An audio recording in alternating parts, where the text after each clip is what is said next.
ক্রিসমাসের রাত, ছোট্ট শহর, নিস্তব্ধ।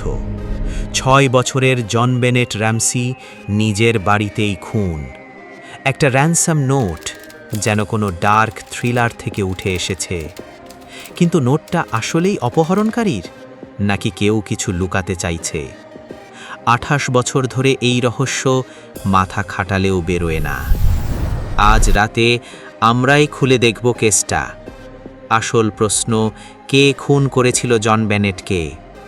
আপনি কি তৈরি এই ডার্ক কাহিনী শুনতে? জন বেনেট 6 বছরের ছোট্ট মেয়ে, কলোরাডোর বোল্ডারে ফ্যামিলির সাথে থাকত। বিউটি কুইন বলতে যা বোঝায়, little miss Colorado, America's royal miss, national teeny miss beauty সব জিতেছে। বাবা জন দারুণ বিজনেসম্যান, মা প্যাটসি পুরনো মিস ওয়েস্ট ভার্জিনিয়া। বাইরে থেকে দেখলে একেবারে পারফেক্ট লাইফ। 1996 সালের 26 ডিসেম্বর সব উল্টে গেল। 26 ডিসেম্বর সকালে প্যাটসি একটা র্যানসাম নোট পান। $1,18,000 চাই জন বেনেটকে ফেরত দেওয়ার জন্য। অদ্ভুত মিল, এটাই আবার জন র্যামসির বার্ষিক বোনাস।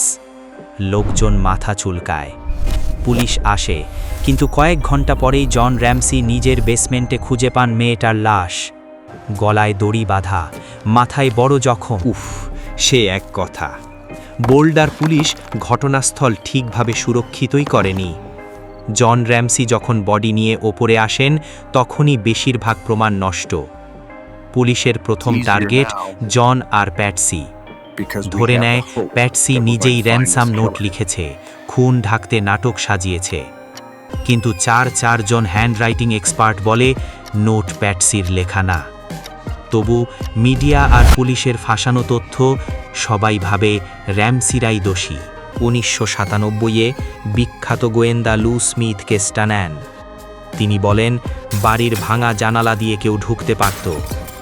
2008-এ নতুন ডিএনএ টেস্ট। জন বেনেটের জামায় অজানা পুরুষের ডিএনএ। র্যামসি পরিবারের কারোর সঙ্গে মেলে না। বোল্ডার ডিএ অফিসিয়ালি র্যামসি পরিবারকে ক্লিয়ার করে দেয়। and dedicating all necessary resources to this investigation. আশার আলো। 2023-এর ডিসেম্বরে boulder police cold case review panel গঠন করেছে। তারা বলে একটা টিপও ফেলছে না। নেটফ্লিক্সের ডকুমেন্টারি বেরোবার পর 100+ নতুন টিপ। জন র্যামসি এখন 80, এখনও চান মেয়ের খুনির বিচার হোক। বলেন আধুনিক ডিএনএ টেস্ট করান প্লিজ। পুলিশ প্রধানও বলেন এই কেস আমাদের মাথা থেকে যায় না। জন বেনেট আমেরিকার সবচেয়ে বিখ্যাত আনসলভড কেস। 28 বছর পরেও অপেক্ষায়। আধুনিক টেকনোলজি, নতুন টিপস, সম্ভাবনা আছে, হারিয়ে যায়নি। আপনি যদি কিছু জানেন বলে ফেলুন। একটা ছোট্ট তথ্যই সবকিছু বদলে দিতে পারে।